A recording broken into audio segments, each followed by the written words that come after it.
the fair winds blow. Our home is where the waters flow. We'll show you what we've come to know on board while sailing wisdom. So this is our final day on this grand adventure of a week, and we're headed into town real fast. We're gonna get some breakfast, but last night was pretty awesome. We had a big bonfire on the beach, and then a few of us went into town. Josh actually took his paddleboard all the way to town, which was an insane feat. And we ran around trying to find any place that was open. We found this pizza place that was fantastic, and we just had a blast. So it was a great way to kind of spend our second to last night on this journey. Now we're preparing to head back up to Syros, which was our starting point. All right, so we're getting the anchor up. We're going to town to get some breakfast. Yeah. There's a spot, it's like 20 feet deep, just to the right of the marina, and nice and sandy. So drop the hook. I figure we'll go in, tap to the same seawall. Yeah.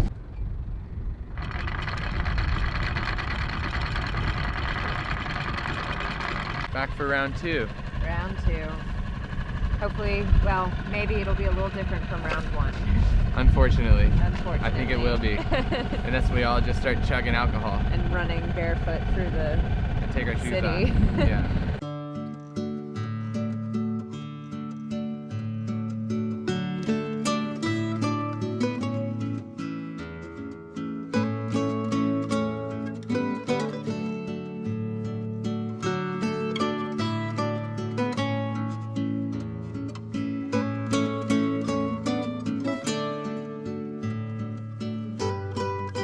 I got an amazing pancake with cheese, ham, mushroom, and like some kind of balsamic sweet sauce. It's really, really good. And this is a crepe as well. It's with spinach and Roquefort cheese and other cheese and lots of cheese. Nice.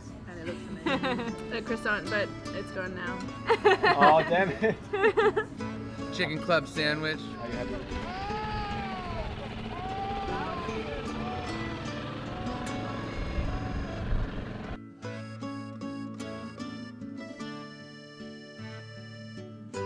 Joel, how do you feel about pulling up anchor here? Sentimental. This is the last time we'll be pulling anchor as a group, at least this year. Hoping to do it again.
Alright, this is gonna be fun. So we're gonna Med Moor. So what we're gonna do is we're gonna drop an anchor and back up to a giant cement wall and hope we don't break anything.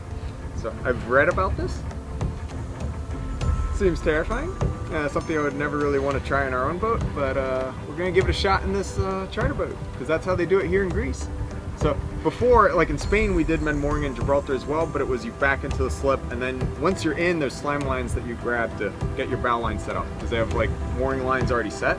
This is different because you put your own anchor, so you got to make sure that that anchor is well set because that's the thing that's keeping you off a giant concrete seawall. Med Moor. So you give me the signal when to drop the anchor, and I will not stop dropping anchor because if I stop dropping, I will stop the boat, and you do not want to stop the boat when you reverse it. Okay. So I'll just gonna go push it, and I won't hear a thing. So if you actually need me to stop the boat, you need to yell hard, and I will stop the boat with the anchor. Then that's gonna help you. And then when you back up, there's no pressure on the anchor on the chain. So we're gonna come up close. The others are gonna throw the lines over. Someone's ashore just catching the lines, and you could just tie it up right away. But then you're gonna keep some distance. You're gonna tighten up the anchor chain, and then we're gonna rev it back in. So that's the careful part to do, because if the anchor slips, we're gonna hit the key. So you're gonna slowly back out half a boat length and leave the lines ashore, and then tighten the anchor chain and slowly rev back up. And if it holds, then you just let out some chain and you go back into it. Look at the boats, and if the chains go this way and that way, you know the anchors you're good to drop, right? And if you see it like this, you will cross. So just keep in mind to keep it trapezoid, and then you're just like, you tell me drop, I'm gonna drop.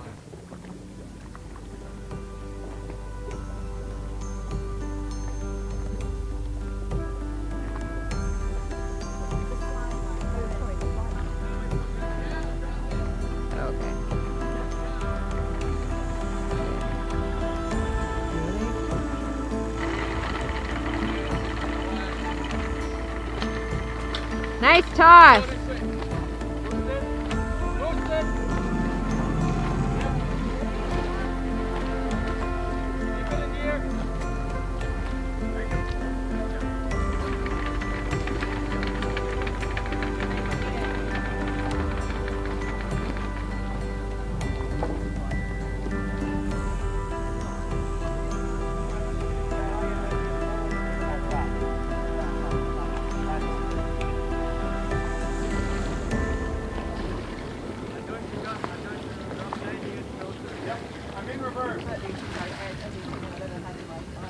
That's what I heard.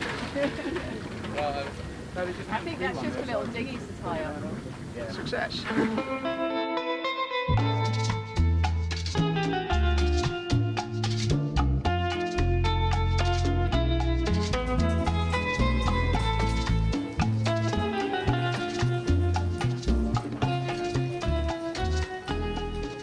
I can't believe it, but this time on the charter boat here is coming to an end. We've been on sailing yacht Ithaca for a whole week now, and we're all packing up and going our separate ways. Except that bums on the boat are going to be joining us in Athens, so we're not all going our separate ways. It's going to be a really fun adventure for the next week, and so it makes it a little bit bittersweet that we're leaving the boat now, but it's just been such an incredible experience to be sailing with all of these super passionate and kind YouTube channels and people, and it's just I can't explain how special this has been, but I'm just insanely grateful that we've had this experience. Alright, what thing in this boat would you love to incorporate in your boat? I'd say the hull, the shape of the hull, the size of the hull. The entire hull. That's a good question. I did not think about that yet. I'd have to come back on that because I want to know yours. Tell me what you would like to have on your boat. So one of the things that I really loved about this boat that I would love to incorporate in our boat, and I'm definitely going to do when we refit Windpuff, is the sump in the head. It's such a genius idea. You have a separate sump, and then at the bottom there's a hole that feeds to the hose that goes to the pump to discharge everything. I don't know why I didn't do that when I made our boat's head. Yeah, the Dodger. It's massive. Makes hanging out in the cockpit really nice. Yeah, for me, it's like since my boat's a 1965, it's like to have an actual boutique deck that's not wearing out, and have a engine that's fairly new instead of a Perkins that they don't even make anymore. Yeah, Just the modern aspects of the boat. yeah, electric heads. So I would like to actually have the weight of the boat. Ours weighs like 7 tons, and we're so light, which is great if you want to sail fast in little wind. But further, it just, this is so nice and stable. That's the best thing.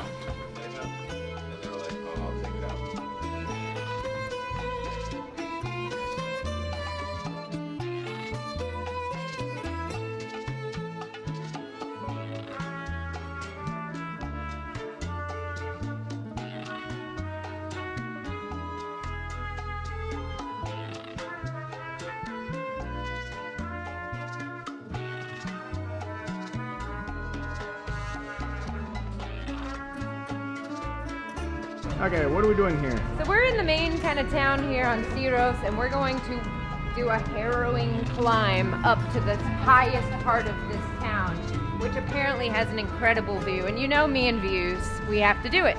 So, and a church. Incredible church as well, so you may even go inside. And I love that kind of stuff. Okay, so we don't really know where this church is, except that it's at the highest point. So pretty much all our choices are up. Up, up, up, up.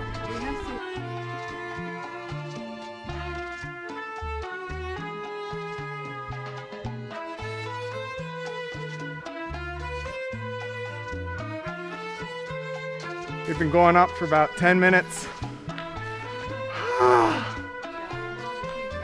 Yeah. Okay, so not getting Judy's picture, but there's Steve, who's been, he's been running up to get film, video. I'm tired. I've got a light camera though. Yeah. Take a small camera when you do. Yeah. Man, so tell me again, why is it that we're doing this? It's gonna be worth it. Okay. I promise. So we had a strong realization on this massive hike up these stairs. You know how when you go to a sauna and you just like sweat out the bad? Obviously, they put the church at the top so you sweat your sins away. It's the Catholic workout. This is why I look red and sweaty in all of our travel videos. Up we go. Up again.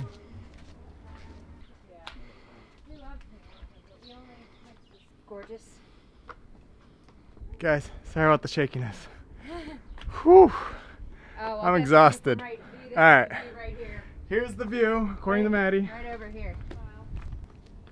Voila! Oh my gosh. This is amazing. Yeah. Looking at that view, was it worth it? It was extremely worth it. Yes, Plus we get to see the church, which is also very worth it. Yeah, to me it was worth it, but you guys, like just look at this and think about it. Would you hike from down by that ship all the way up to here? Not that ship, even past it. We were over there. Yeah, we were down near the marina area. All the way down, like you got that huge ship further down that way. Would you hike from all the way down there, all the way up here to go back down without lunch? Yeah. The important part, we still have time, we can make it back. This was actually really quick. But yeah, we had time, we got up here, we enjoy the sights, then we'll go eat, and then we'll get on a ferry boat with all our friends and we will smell delightful. Sin tus caderas no puedo cantar. Sin tus caderas no puedo gozar. Sin tus caderas y movimiento mi ritmo y música va a parar. Sin tu cadera mi melodía no vale nada. Ooh, hello. Mads, is there any food that you are particularly excited for? Honestly, food in general would be great right now, mostly water, but I know you're looking for souvlaki. Yes, I want chicken souvlaki. Mi ritmo y música va a parar. Sin tu cadera mi melodía no vale nada. Ay, ay, ay, pa' la sierra.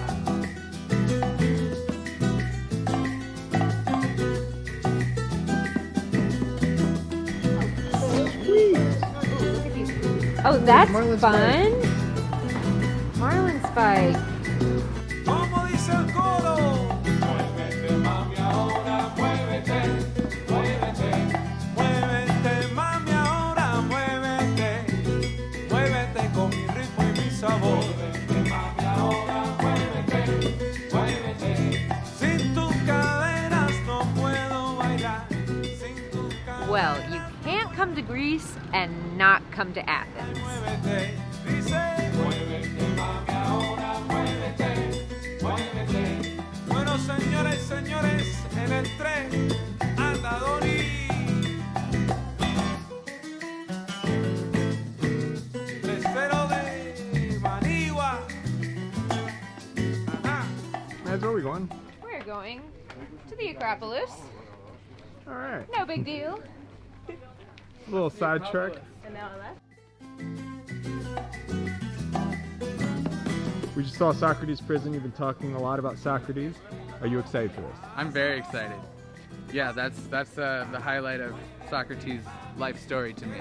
So this whole morning, Joel's been telling me like the awesome life of Socrates and like how it's affected him and like how it's changed his way of thinking and just viewing things. So it's so cool that we're just, you know, walking along and then boom, Socrates prison. He just told me the whole history of it. You know, the man could have escaped, but chose not to. And I feel like that's why we're still talking about him today.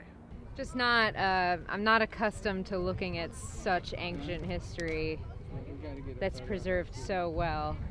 Yeah, to me the thing that's just so amazing about this is like just trying to picture back thousands of years. Like you had that on top of a mountain, like just up there, and like right now it just looks grandiose, just fake. It's just so epic, and this is just ruins of what it once was. So just the thought of when it was like in its most grandiose splendor, and just the people down below, like absolutely amazing.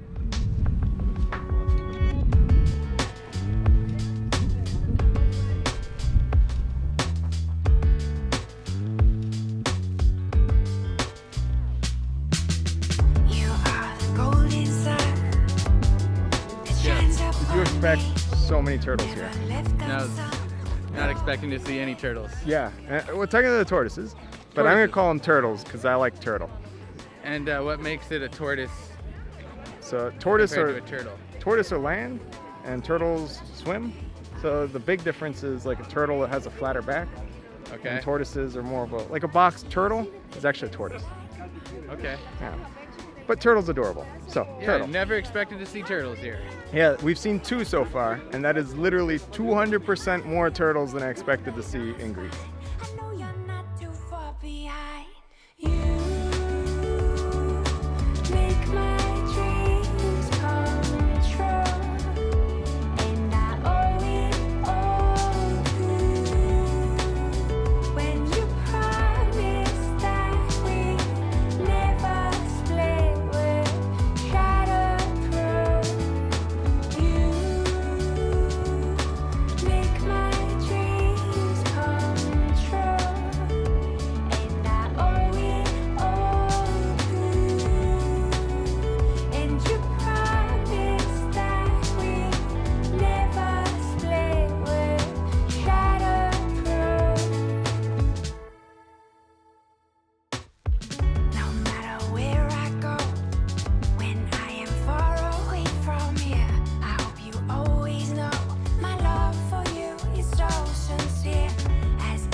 Literally all it really is just charge all the cells to their peak. We're hauling out. It's happening, finally, and in order to do that, I do plan on stripping the entire bottom down, seeing what's going on in there, fairing it all, make it nice and smooth, and just... Alright, we are ready to go back into the water. Thanks for watching this episode of Sailing Wisdom. Don't forget to like the video, share it with your friends, and hit subscribe so you don't miss the next Rigging Doctor episode. And if you're interested in even more Rigging Doctor awesomeness, consider becoming a patron to see all of our extras. Can't wait to see you next time as you join us out here on the high seas.